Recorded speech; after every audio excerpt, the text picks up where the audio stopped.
무적행은 화, 화가 되는 일곱째 인가, 일곱째 나팔과 일곱 번째 재앙 때 화인 것을 우리가 교훈을 받았고요. 이 무적행이라는 것은 지금은 여기에 공기가 있지만 공기가 없는 환경, 물층도 여기에 물층도 있었는데 첫 번째 멸망 때 홍수대 물층, 하늘이 1차적으로 무너졌고 2차적으로 공기가 또 떠나간 상태를 무적행의 상태라는 말씀을 우리가 지난 시간에 이해하게 되었습니다.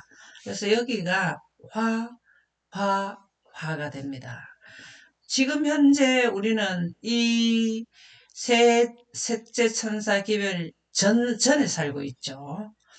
그러면 우리에게 남은 예언은 5가지의 인간 나팔이 있는데 이 나팔 중에서 5번째 나팔이 화고 6번째 나팔과 6번째 인이 떼질 때는 여기는 끝난다는 인류가 모두가 전멸된다라는 것이 화가 되겠습니다. 그것은 무적행의 상태인데요. 무적행은 사망과 음부를 의미한다. 조금 전에 말씀드렸죠. 우리가 처음에 지난 시간에도 말씀드렸지만 우리가 이 환경을 잘 이해를 하는 것이 좋습니다.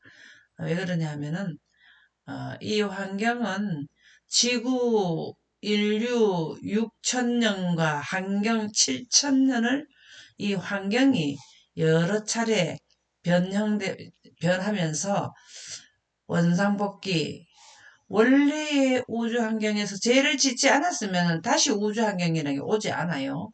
근데 이 초자연 환경, 우주 환경에서 초자연 환경만 계속 될 텐데, 죄를 짓고 난 뒤부터 제1자연환경, 제2자연환경, 우주환경, 또 뭐가 나오나요? 초자연 환경이 또 나오게 됩니다. 이렇게 여러 번 환경의 변화를 받게 되는데, 이것은 사람도 아담과 하와가 창조되었을 때 영원히 삶만 유지되게 되어 있는데 사람도 마찬가지예요. 여기에는 홍수가 나기 전에는 100년, 200년, 300년 이렇게 새는 아주 많이 살았고 인류가 수명이 길었고 여기는 10대, 20대, 30대, 40대 이렇게 하는 아주 짧게 되었고 마지막에는 완전히 그 짧은 인생의 그 수명도 여기서는 완전히 단절돼 버리고 죽어버리는 이때가 바로 뭐냐면 무적행의 환경이며 여기서 이 영광기별 영원에 사는 생명의 요소인 생명의 빛과 생명수에 대한 개념 하나님의 품성인 영광을 이해한 자들은 다시 이 영광이 비치는 새하늘과 새 땅에서 산다 그 말이에요. 우리가 환경에도 이렇게 조건이 있어요. 이 환경에는 빛으로 옷을 입어야 되고 하나님의 영광이 직접적인 에너지로서 영생의 에너지로서 활동하는 환경은 초자연 환경에서는 빛으로 옷을 입어야 되고 이 자연 환경에서는 사람이 직주한 옷을 입어야 된다는 거죠. 그리고 여기에는 옷도 필요 없어요. 다 죽어버리니까.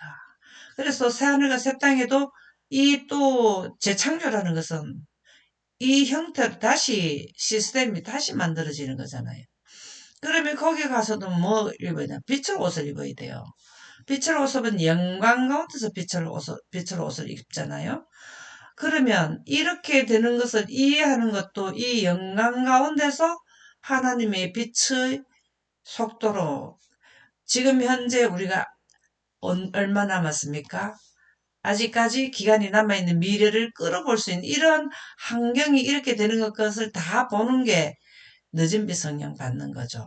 그러면은 이렇게 예언을 해서 이 상황을 이해를 하는 자들을 어디로 데려가냐면 이 환경 안에 데리고 간단 말이죠. 그래서 영광은 우리가 필수고 예언도 필수가 됩니다. 그래서 무적행은 미래의 사건이 되죠. 지구의 공기 다 빼버리는 건 지금 현재는 우리 공기가 있기 때문에 삽니다. 우리가 공기도 하나님께서 만드시고 빛도 하나님께서 만드시고 물도 하나님께서 만드시고 지금 현재 우리가 살아가는데 아무 문제 없이 살아가니까 공기의 고마움도 잘 모르고 물의 소중함도 잘 모르고 빛의 소중함도 잘 몰라요. 을에 당연히 일어나면은 태양빛으로 인해서 우리가 활동하고 살아가니까요. 그런데 이러한 환경의 변천사를 이해하게 되면 공기와 물과 햇빛의 소중함이 우리 인류가 살아가는데 기본 요소라는 것을 깨닫게 됩니다. 그러면 누구를 더 감사하게 생각한 하나님께 감사를 돌리게 돼 있어요. 그래서 영광이라는 개념을 가져야만 하나님께 제대로 경배하는 마음을 가질 수가 있다라는 말씀이 되겠습니다. 그러면 창세기 1장 1절에서 2절을 한번 읽어 보실까요? 네. 태초에 하나님이 천지를 창조하시니라. 땅이 혼돈하고 공허하며 흑암이 깊음 위에 있고 하나님의 영은 수면 위에 운행하시니라. 감사합니다. 여기 보면은 이거는 지구 초창기 우주 환경이고 이거는 지구 마지막 우주 환경이에요. 말세 우주 환경.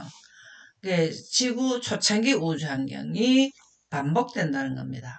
자, 이렇게 반복되는 이유는 지난 시간에도 말씀드렸지만 초자연 환경의 모든 살아가는 동식물을 창조하기 전에 이 환경을 꼭 거쳐야 돼요. 왜 그러냐면 이러한 태양을 만들기 전에 태양빛이 활동하기 전에 뭘 하셔야 되냐면 하나님의 영광으로 여기에 사는 동물과 식물의 재료를 원소를 생성하는 환경이 됩니다. 다시 말해서 여기에서도 우주 환경은 꼭 필수인데요. 이 초자연 환경이 여기에 회복될 때 여기에 들어가는 하나님을 믿는 백성들의 원소로 돌아가는 분들을 티끌로 돌아간 분들을 융합하는 환경, 원래의 상태로 회복하는 환경이 바로 우주 환경이에요. 그래서 이 우주 환경은 초고온, 초고압 환경, 초고압이라는 것은 공기가 없는 환경이고 초고온 환경은 하나님의 빛이 활동하면은 초고온 환경이 되는데요. 그러한 환경이 조건이 갖춰져야만 융합을 하게 됐습니다. 여기에서는 원소는 생성하지 않아도 되죠. 왜? 이미 뭘 했기 때문에 원소는 기존 있기 때문에 우리가 죽으면 티끌로 돌아가서 흙으로 돌아간 그 자료가 있기 때문에 융합만 하면 되죠. 그러면은 하나님을 믿는 의인들이 구원을 받게 되죠. 이게 바로 무적행은 인류에게 있어서 필수 조건이에요. 악인들을 신원하여 주는 하나님의 백성들을 신원해 주는 게 일곱째 재앙 때 공기 빼는 거 그런 것도 되고 그 다음에 의인들을 부활시키는 환경도 되고 그래서 무적행이 우리가 굉장히 싫은 환경이기도 하지만 인류가 살 수 없는 환경이라서 두려운 환경이기도 하지만 하나님을 믿는 백성에게 있어서는 이 희망적인 환경이에요. 새로운 도약이 되는 거죠. 그래서 계시록 1장 18절 곧 살아있는 자라 내가 전에 죽었었노라 볼지어다 이제 세세토록 살아있어 사망과 음부의 열쇠를 가졌노니 여기는 사망을 시키는 환경이죠. 악인들은 사망의 환경이 됩니다. 의인들은 하늘에 셋째 하늘에 천년 동안 가 있다가 예, 의인들하고 데리고 가죠. 그래서 이사야 24장 21절에서 23절에 보면 그날에 여호와께서 높은 데에서 높은 군대를 벌하시며 땅에서 땅의 왕들을 벌하시리니 이게 이 날이지. 이 날이 뭔 날이냐면 되었다 하는 날이죠. 되었다 하는 날에 높은 군대를 벌한다는 것은 사단을 따르는 악한 천사들이죠. 땅에서 땅의 왕들을 벌하시리니 땅의 왕들은 누굽니까? 이 땅의 각국에 있는 지도자들 벌한다. 그들만 벌하는 게 아니라 모든 인류는 다 이날 악인들은 다 사단을 추종자들은 다 죽는다. 벌한다. 이게 우리의 피를 신원하여 주시기를 어느 때까지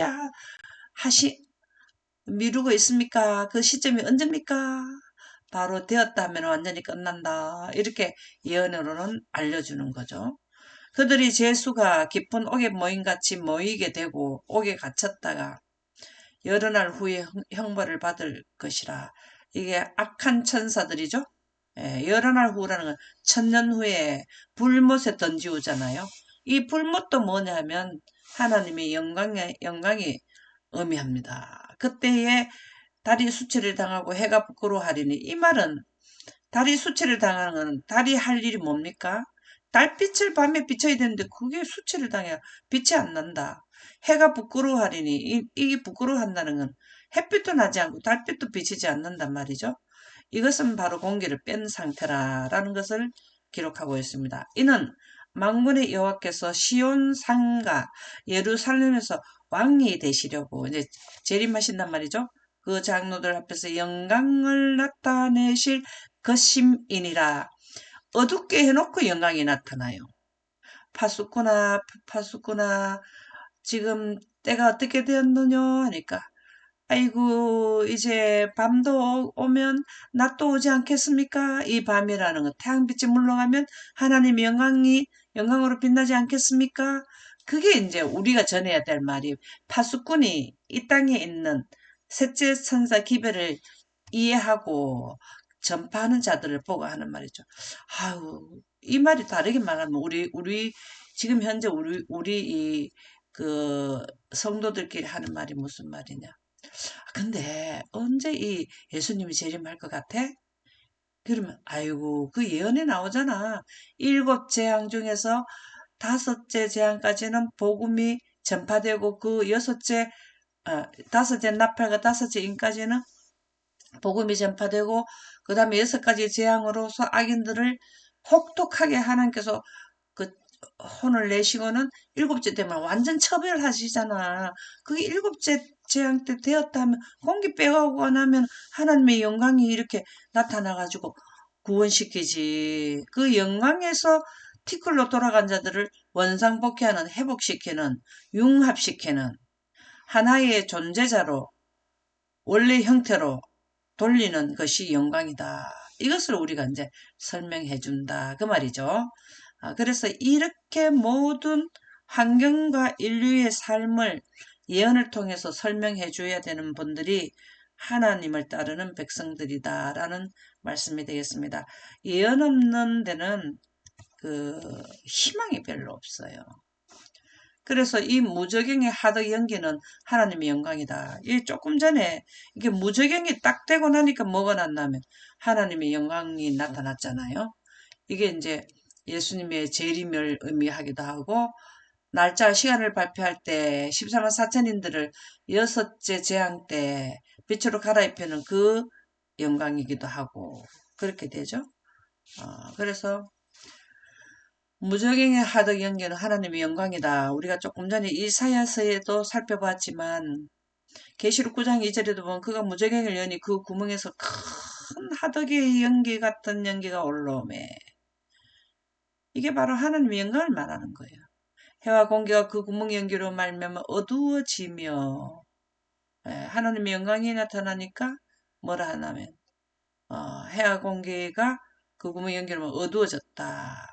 여기 연기 헬라어로 카프노스라 하는데 이사야 4장 6절에서 하나님의 현현, 이사야 34장 10절에서 하나님의 복수, 이 영광은 하나님께서 복수하는 것이다. 이사야 51장 6절에서는 세계의 종말에 대해 사용되었다. 이 연기는 세계의 종말에 사용됐다라는 거죠. 조금 전에 우리가 여기 이사야 24장 21절 여기서도 세계의 종말, 우리 지구의 종말에서 영광이 나타난다. 똑같은 말이에요. 여기 연기, 카프노스, 여기 연기 같은 하덕의 연기 같은 이 연기라는 말이 바로 하나님의 현현이 뭐냐면 세키나인 하나님의 영광이에요. 우리가 지성소 안에 뭐가 있냐면 하나님의 세키나 빛이 있죠. 영광이 있죠. 이것이 하나님의 현현을 상징한다 그랬습니다. 하나님은 천지에 충만한데 하나님의 영광으로서 충만하다. 라는 말씀이 되겠습니다. 그래서 이것은 언제 주로 많이 나오는 세 개의 종말에 대해 사용되었다. 여기에도 영광이 나타나잖아요. 그죠? 여기에는 늦은 빛 성령을 주기 위한 영광이고 여기는 복수하는 하나님의 여기 보면은 하나님의 복수 여기에도 14만 4천인들의 영광이 많이 나타났죠. 영광을 대표하는 자들이 14만 4천인이죠. 그 다음에 여기에서는 이제 의인들을 빛으로 옷으로 갈아입히려고 하면은 영광이 나와야 되는데 영광이 나타나려 완전히 지구 전체에 다 영광이 나타나서 의인들을 다 부활시키려면 지구 전체에 나타나야 되잖아요. 그러면 지구 전체에 하나 태양빛이 물러가야 되죠. 그래서 되었다 해서 어둡게 한다 말이죠. 이렇게 해서 세 개의 종말에 대해 사용되었다. 이때 하나님의 영광이 재림할 때 예수님께서 큰 영광으로 오신다 그랬죠. 그래서 출애굽기 19장 18절에 보면 이해할 수 있는데요. 신의 산에 연기가 자욱하니 이것은 십계명 받을 때죠. 십계명의 원본이 영광이라 그랬죠. 그래서 영광 가운데 십계명이 선포될 때에 여호와께서 불 가운데서 거기 강림하심이라. 자, 불 가운데서 강림하신다. 여호와께서 이때는 예수님이시죠? 예수님이 재림할 때도 뭘 타고 오신다고? 큰 영광을 타고 오셔요. 그러니까 우리는 이 영광은 우주를 다니는 데에 운행수단이에요. 운행수단. 불술에 불병거 타고 엘리야 갔죠? 그렇게 생각하시면 돼요. 우리가 지금 자가용이나 차나 뭐 기차를 타고 다니죠? 빨리 가려면. 우리는 우주를 다니는 하나님의 빛의 속도로 우주를 다니게 되는데요. 여호와께서 불 가운데 거기 강림하심이라 영광을 타고 오셨다라는 말이죠. 그 연기가 옹기가마 연기같이 타오르고 온 산이 크게 진동하며 예수님께서 십계명을 선포하러 오셨을 때에 상황이 영광을 타고 오셨다. 그 영광 가운데 십계명을 줬다. 여기 우리 마지막 때는 예수님께서 큰 영광을 타고 오셔가지고 크다라는 건 지구 전체의 영광이 다 덮이는 걸 말하죠. 이것은 하나님의 신이 수면에 운행하시니라. 이 운행은 새가 알을 품듯이 지구 전체의 하나님의 영광이 덮인 것이 재현되는 거예요. 여기에서 하나님의 신이 수면에 운행하신다라는 것이 이 의를 부활시키는 환경으로 보시면 되겠습니다. 그래서 같은 원칙 하에서 한다는 것으로 보시면 되겠는데요. 그래서 온 산이 크게 진동하며 옹기 가마 연기같이 떠오르고 이게 바로 연기, 불 전부 다 영광을 의미하죠. 사도행전 2장 18절에서 20절에 보면 그때 내가 내 영이 뭡니까? 하나님의 영광이에요. 하나님의 빛이에요. 내 영이라는 게 바로 하나님은 나는 스스로 있는 자라 빛을 생성하시는 분인데 그 빛은 어디서부터 나면 아버지 하나님과 아들 하나님께로부터 말미암아 기인돼서 나오거든요. 그것이 바로 내 영이라고요. 그래서 내 영을 내 남종과 이종에게 부어주리니 이른빛 성령을 받을 때죠. 구름에 하나님의 빛을 우리가 셋째 천사 기별 전할 때 초창기 멤버는 여기에서 봤죠. 그 다음에 원하는 이 기별을 초창기 멤버에 의해서 영광을 기별을 듣고 원한 자들에게 또 내리죠. 이렇게 된단 말이죠.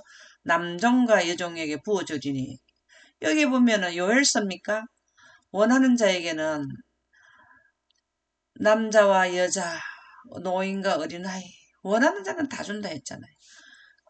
그들이 예언할 것이요. 이게 뭐냐 하면 성령을 소멸하면 예언을 멸시하게 된다는 성령을 통해서 예언이 된다. 우리는 영광 가운데서 하나님의 빛의 속도로 과거, 현재, 미래를 볼 수 있다. 이 빛이 바로 성령임을 사도행전 2장 18절 20절에서도 우리에게 교훈을 주고 있습니다. 그래서 성령인 하나님의 빛을 등지게 되면 예언이 안 나오게 되어 있고요. 성령을 하나님의 빛으로 이해하면서 원본이 하나님의 빛의 빛인데 그것을 성문화시켰는 성경을 원본에 입각해서 하나님의 영에 입각해서 성경을 살펴본 자들은 예언을 하게 돼 있습니다. 그래서 이 예언은 두 종류가 나오는데요. 하나님이 영으로 하지 않은 예언도 나와요. 그것은 사실 말하면 가짜 예언이 되죠. 잘못된 예언이 되죠. 그래서 우리가 예언을 하되 성령의 지도함을 받아서 하나님의 영에 입각한 예언을 해야 된다. 그렇지 않으면 사단은 이 표지판을 뒤바꿔 놓는다 했거든요. 영감의 말씀입니다. 하나님의 영에 이해하지 않으면 사단이 개입된다 이 말입니다. 그러면은 우리가 인과 나팔도 동시다발적으로 나온다는 이것도요. 이게 따로따로 예언을 하는 분도 있고 인과 나팔 사건은 과거에만 예언에 해당된 거지 미래의 이 인과 나팔은 해당이 안 된다라고 하는 분들도 있고 아주 예언이 다양해요. 근데 우리는 누구든지 제가 한다고 다 맞다고 보지 마시고요. 이 말씀이 맞나 여러분들이 그 말씀으로 다 뭘 해야 되면 조명해 봐야 돼요. 그래서 또 내가 저는 이게 이제 아무리 앞으로 뒤로 다 해봐도 맞다고 해서 하는 거지만 각자 이 말씀으로 또 여러분들이 대입을 해 보셔야 되겠죠. 원본에 맞춰가지고 그들이 예언할 것이요. 이렇게 돼야 예언이 됩니다. 내 영을 늦은 비성령 우리가 초창기 그 예수님이 돌아가시고 오순절에도 이른비 성령 먼저 줬다고 이른비라 하지 이른비 성령과 늦은비 성령이 틀린 게 아니에요. 똑같은 영광입니다. 하나님의 영에 의해서 받는 거를 빨리 이런 시간에 2000년 전에 우리는 2000년 거의 가까운 지역에서 받는다. 그래서 늦은비라 하는 거죠. 또 내가 위로 하늘에서는 기사를 아래로 땅에서는 징조를 베풀리니 곧 피와 불과 연기로다. 이 피라는 거는 뭘까요? 예, 피라는 거는 곧 죽음, 그 다음에 달도 뭐가 돼요? 예, 피같이 되고 뭐 그런 내용들이 많이 있잖아요. 그 피와 불과 연기로다. 그 연기 여기에 보면은 하나님의 영광. 그 다음에 하늘에서는 뭐가 일어났어요? 하늘에서는 대기권에 공기가 떠나가고 막 또 땅이 막 되었다 소리에 땅이 막 흔들리고 하늘도 흔들리잖아. 천체도 흔들리고 이게 땅과 하늘의 징조가 나온다라는 말씀이 되겠습니다. 그래서 여기에 보면 큰 하덕과 연기로 해와 공기가 어두워진다. 우리가 어두워지는 거는 여러 번 볼 수 있어요. 이 열재앙 때도 보면은 어두움 재앙이 어디에 있나 하면은 아홉 번째 재앙이 어두운 재앙이네요. 이 아홉 번째 재앙을 보면은 아주 우리가 어떻게 해서 어두워지는가를 아주 예를 먼저 들어주셨어요. 우리가 이 어두움 재앙이 언제 나타나면 다섯째 나팔에도 어두움 재앙이 오고 다섯째 재앙에도 어두움 재앙이 와요. 이게 무슨 말인가 하면 10가지의 재앙 중에서 3가지를 뺏는 재앙이 다시 출애굽 때 재앙이 반복됩니다. 유사합니다. 유사. 그러면은 작은 환란 때에 나타나는 이 그 재앙이 큰 환란 때도 반복돼요. 더 세게. 참, 여기도 어두움 재앙. 여기에도 어두움 재앙이 나오는데 먼저 출애굽 당시 어두움 재앙은 어떻게 해서 왔는지를 살펴보겠습니다. 부자 선지자 272쪽에 보면 돌연히 흑암이 온 땅을 덮었는데 이 흑암이 매우 짙어 더듬을 만한 흑암처럼 보였다. 백성들은 빛을 잃었을 뿐 아니라 대기가 답답하게 되어 이 대기가 공기죠. 여러분들이 지금 숨 자유롭게 쉬죠. 이때 당시에는 숨을 잘 못 쉴 정도로 공기가 부족했다는 거죠. 야, 하나님의 능력 대단하죠. 이런 것이 반복되는 게 다섯째 재앙 나팔 때 반복된다는 거. 여기에도 마찬가지 반복되죠. 그러다가 여기서는 완전히 빼버리는 거죠. 이래서 백성들은 빛을 잃었을 뿐 아니라, 자, 빛이 빛나는 것은 창세기 1장 3절에 빛이 이 사람의 빛이 있었고라는 말씀은 지난번에도 말씀드렸지만, 하나님은 빛 자체이시기 때문에 빛은 있었는데 왜 빛이 없었느냐? 공기를 아직 만들지 않은 하나님의 신이 수면에 운행할 때 흑암이 깊음에 있다는 건 공기가 없는 우주 환경이었다는 거죠. 우리가 조금 전에 우주 환경에 대해서 살펴보았죠. 그러니까 빛이 안 나는 것은 공기가 부족하기 때문에 어둡다는 것입니다. 그래서 호흡이 곤란하여서 3일 동안 사람이 서로 볼 수 없으며 자기 처소에 일어나는 자가 없을 때 이거 움직일 수가 없는 거예요. 그리고 서로 알아보지를 못할 정도로 어두웠는데 이 어두움의 원인이 뭐냐면 대기가 답답해서 호흡이 곤란하다. 공기가 부족했다. 이 말입니다. 그러나 이스라엘 자손이 거하는 고센 땅에는 광명이 있었다. 이게 어두워지며라는 헬라의 스코토요 토는 어둡게 하다라는 말씀이 되겠습니다. 그래서 우리가 지금 현재 다섯째 인에 대해서 지금 다섯 가지 인과 나팔 중에서 다섯째 인을 살펴보고 있는 중이라서 지금 다섯째 인의 어두움이 어떻게 해소왔는가를 먼저 출애굽 당시 9번째 있었던 흑암의 상황을 살펴보면 이해가 된다라는 말씀이 되겠습니다. 한번 계시록 16장 10절을 제가 살펴보겠는데요. 또 다섯째가 그 짐승을 다섯째가 그 대접을 짐승의 보좌에 쏟으니 그 나라가 곧 어두워지면 여기는 다섯째 재앙을 여기에서는 다섯째 재앙 때 어두움을 지금 설명해 드리고 여기에서도 마찬가지입니다. 여기에서도 어두워지는 게 원리는 동일한 겁니다. 사람이 그 나라가 곧 어두워지며 사람들이 아파서 자기 혀를 깨물고 다섯째 대접을 쏟아 부었을 때에 짐승의 왕국은 어두워져서 그의 세력은 전복된다. 여기에서는 어둠이 더 강할 때고 여기에는 그래도 이때만큼 어두운 거는 덜 하다라는 거로 보시면 되겠는데요. 계시록 9장 2절에 보면 그가 무저갱을 여니 그 구멍에서 큰 하덕의 연기 같은 연기가 올라오매 해와 공기가 그 구멍의 연기로 말미암아 어두워지며 이게 어두움 재앙을 설명해 주는 것이죠. 그리고 여기서부터 무저갱이 나올 때는 완전히 하나님의 영광으로 뭐 하게 된다. 태양빛은 완전히 물러가고 하나님의 영광이 활동하게 되는 게 무저갱의 환경이다. 라는 말씀을 살펴봤는데 왜 먼저 이 부분을 설명을 드리나 하면 어두움 재앙을 이해하는 데에 도움이 되도록 하기 위해서 말씀을 드렸습니다.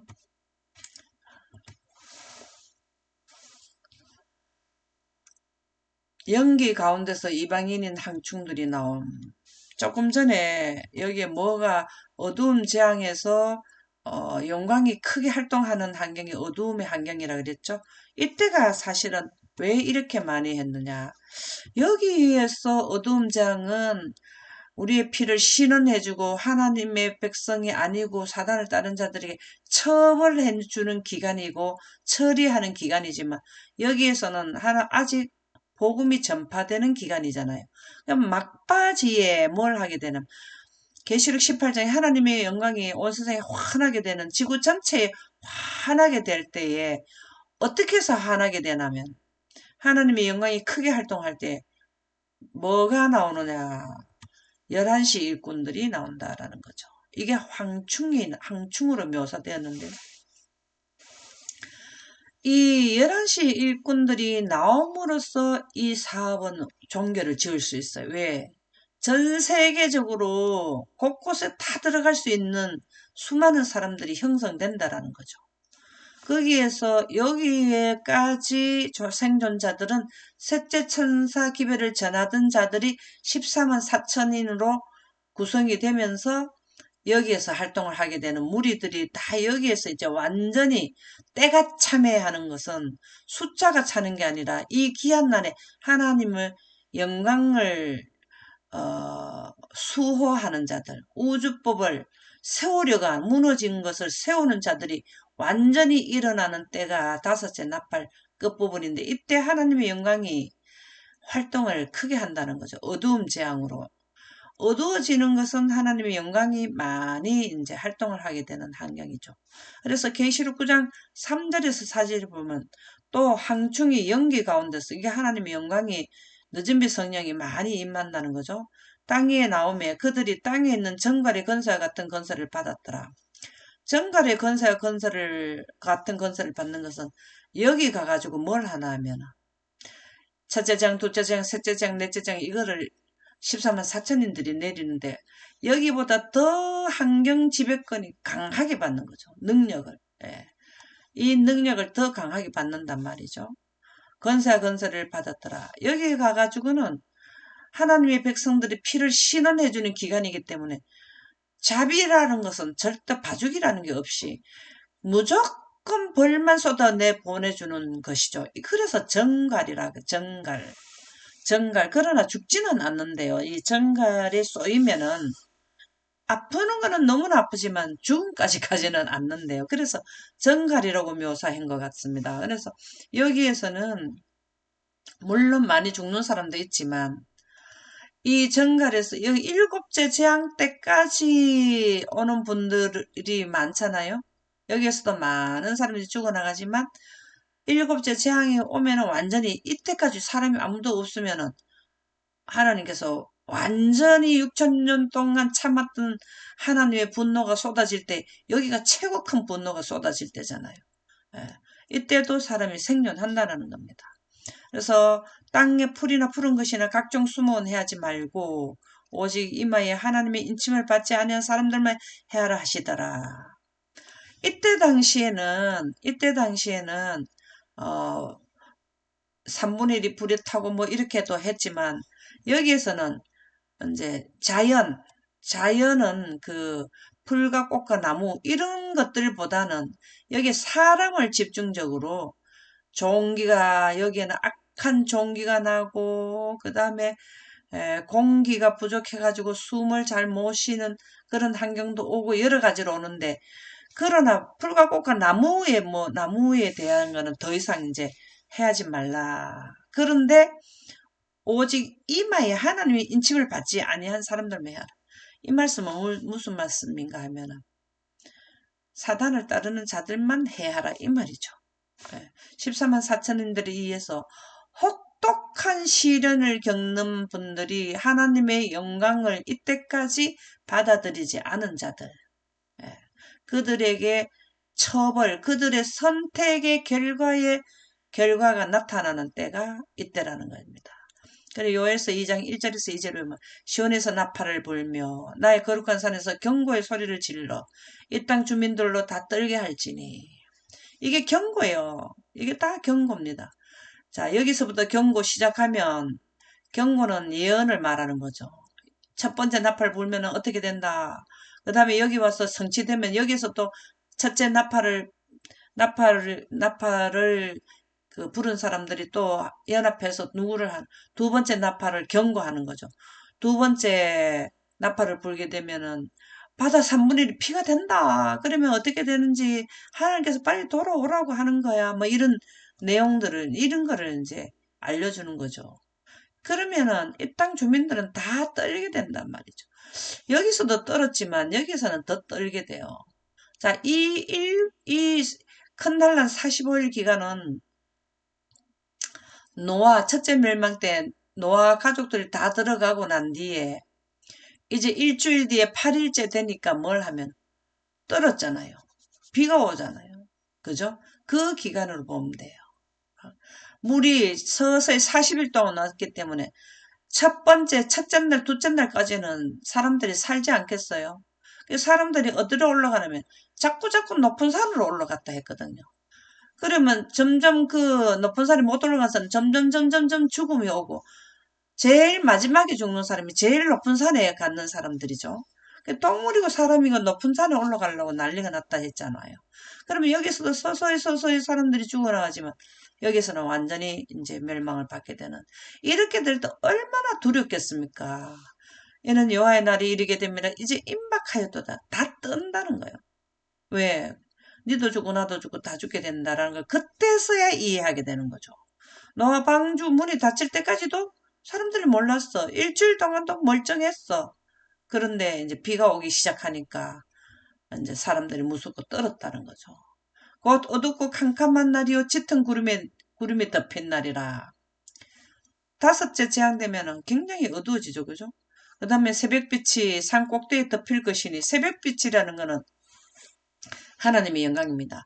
하나님의 태양빛이 어둡게 되면 하나님의 영광이 새벽빛이 산 꼭대기 빛을 덮일 것과 같으니 이는 많고 강한 백성이 이르렀습니다. 이때 뭘 하냐면 아담으로부터 이 당시까지 하나님을 믿는 백성들이 죽은 자들이 다 부활하잖아요.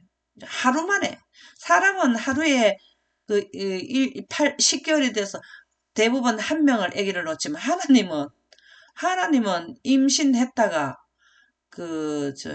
생산하는 게 하루 만에 많은 백성을 한꺼번에 생산해내요. 이 하나님의 사람을 영생하게 태어나게 하는 거는 이런 능력으로 하신다는 거죠. 사람이 한 명씩 놓는 거 이렇게 놓으면 하늘 가는 하나님도 그런 체제를 했다가 언제 이 백성들을 다 생산하겠습니까? 근데 하나님은 임산해 있는 우주공간에 하나님의 백성들이 원소가 있는 거는 임산한 거잖아요. 임신을 한 거잖아요. 그죠? 임신을 한 건데 그 해산을 하는 거는 이 영광 가운데서 한꺼번에 해산을 확 해버리는 거죠. 이게 많고 강한 백성이 이르렀습니다. 하나님의 백성을 부활시켰단 말이죠. 이와 같은 것이 옛날에도 없었고 이후에도 대대에 없으리다. 우주가 생긴 이래로는 지구 역사에 딱 한 번 있는 사건이라는 겁니다. 참 인류를 위한 하나님의 지극한 사랑과 하나님의 능력으로 인하여 영광 보존자들이 죽으나 사느나 다 영생의 대열에 갈 수 있는 빛으로 옷을 갈아입는 환경이 바로 되었다 하는 환경, 우주 환경, 무저경의 환경이 되겠습니다.